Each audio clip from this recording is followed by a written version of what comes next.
Is rolling some paper beads and then being really disappointed with what they turn out like, and thinking that it is you and that you can't do it and that, you know, you're rubbish at it, and actually kind of being put off doing the craft because actually the beads did not turn out how you were expecting them to turn out. So the way around that is to never think that this has to be the end. So if I just show you these two beads, this bead was a fairly boring bead until I added a slightly green glaze to it, and now it looks much funkier.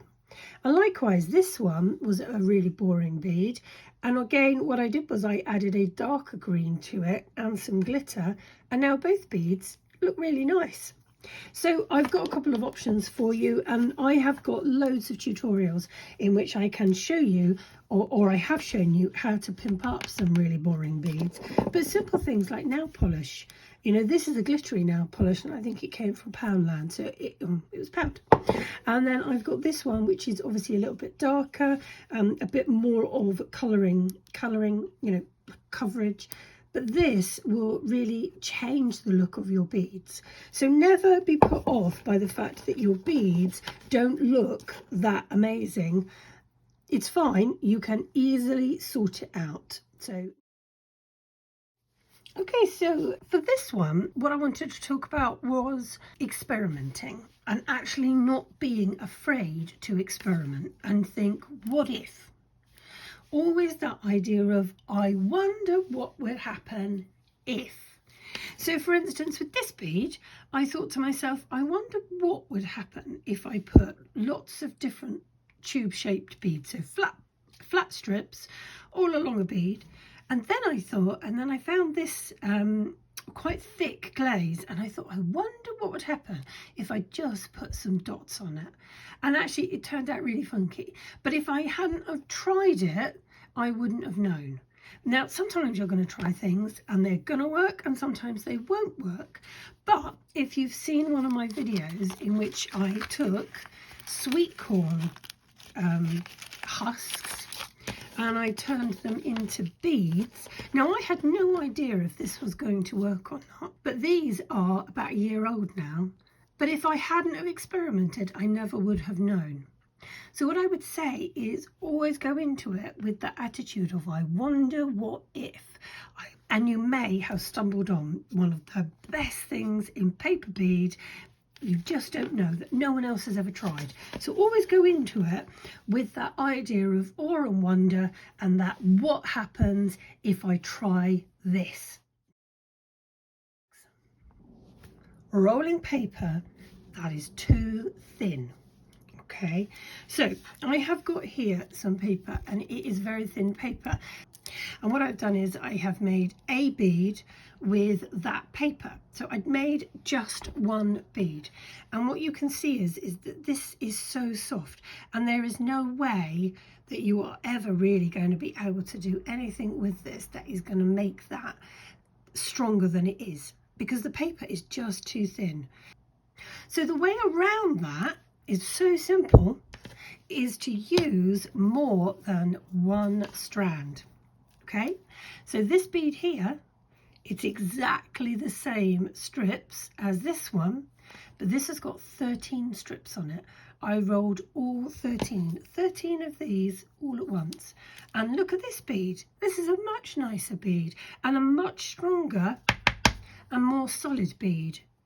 So if you want to make small beads, I would go for a thicker piece of paper rather than thin strips of paper, because you need some strength for a small bead and you're not going to get it from thin paper. Very similar to the last one, except this is where you have rolled a bead and the paper bead roller that you have used is too big.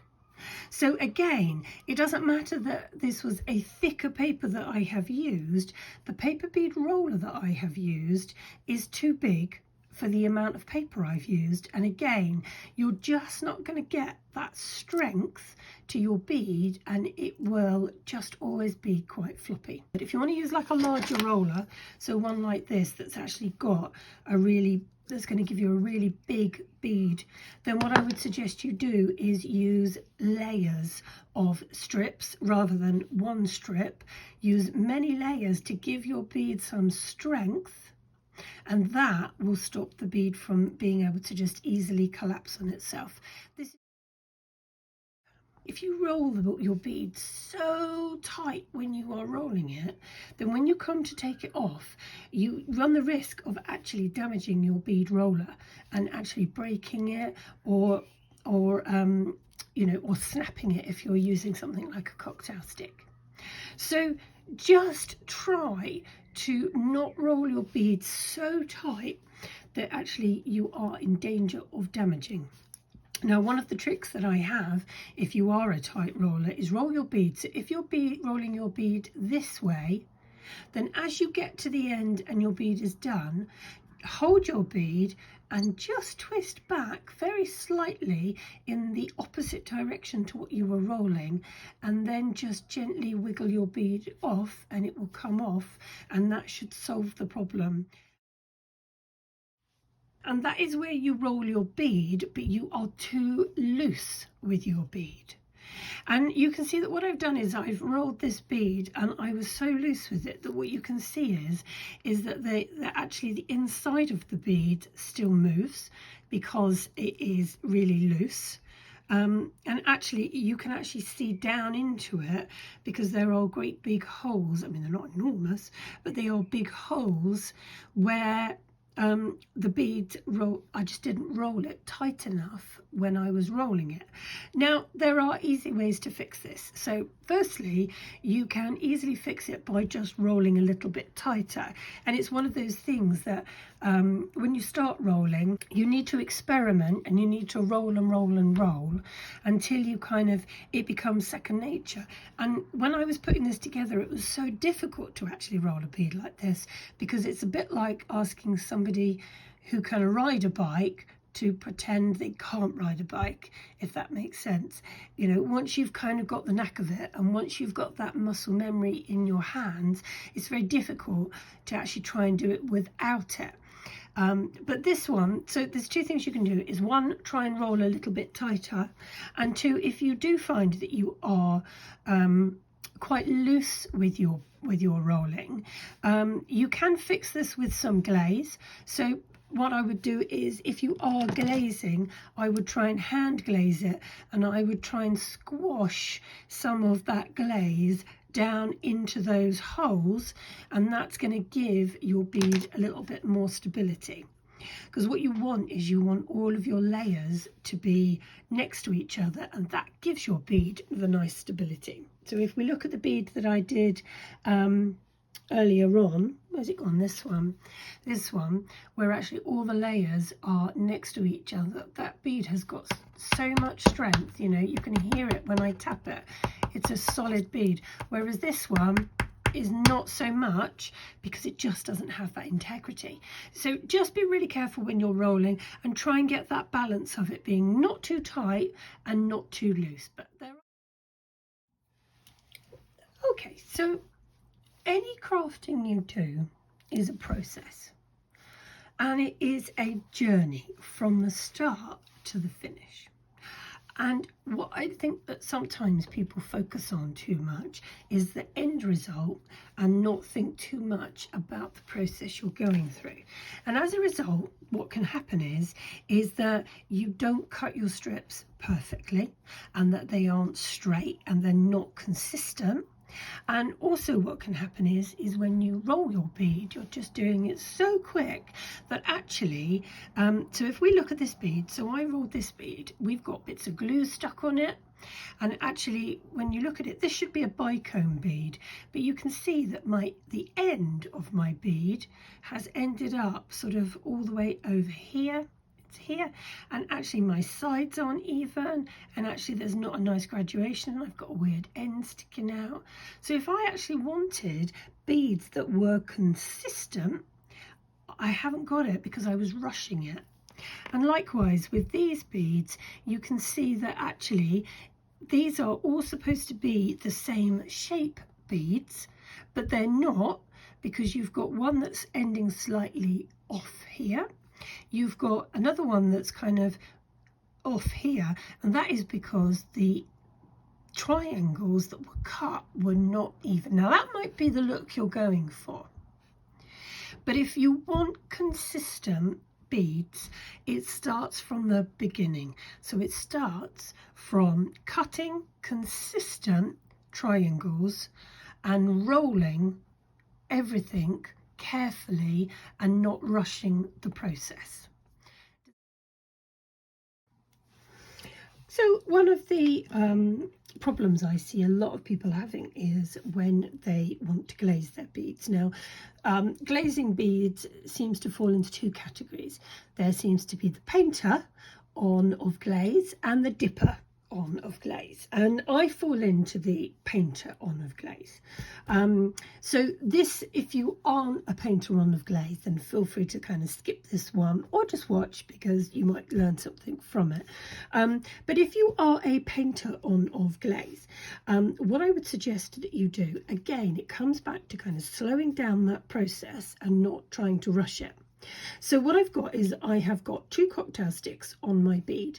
Now when I do my first coat is going to be a very thin coat, and it is just to kind of try and get a foundation layer on.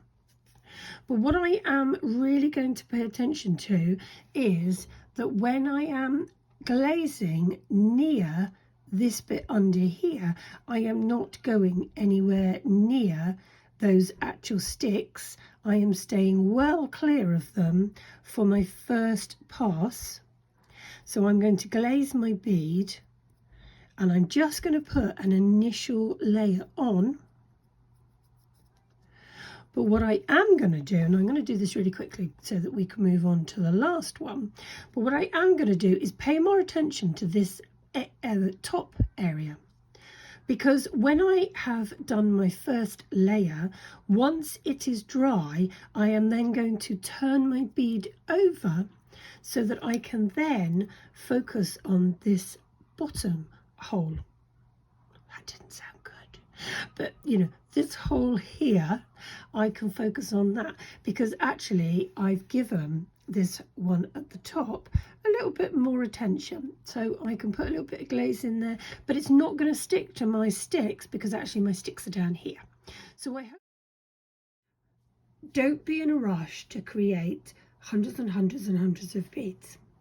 Slow the process down and actually just take your time and actually enjoy what you are doing and focus on quality rather than quantity.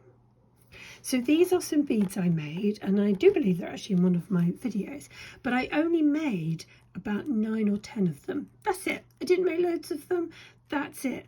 But the quality of them is consistent throughout. So really kind of focus on that idea of actually quality rather than quantity of beads, and that way you'll get a better bead, and actually you'll enjoy the process a lot more, because what you'll have at the end of it are some beautiful, beautiful beads.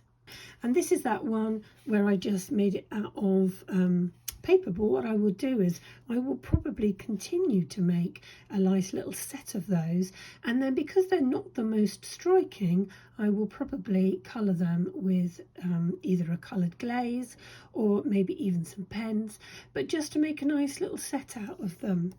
And again, these beads, because I took my time to roll them and cut them and, you know, consistently roll them where my end finishes in the middle, what I've ended up with is a really nice, smooth, consistent bead.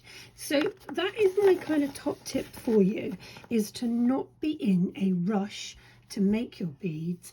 Actually take your time, enjoy the process, because then you'll end up with something that you are really proud of. And if you are looking to sell your items, then people will notice the quality. Otherwise, people will also notice when they're not quite perfect. So, you know, it doesn't always have to be perfect. I'm not saying that. But what I'm just saying is just slow the process down, enjoy what you're doing, and you will produce lovely beads that you are proud of at the end of it.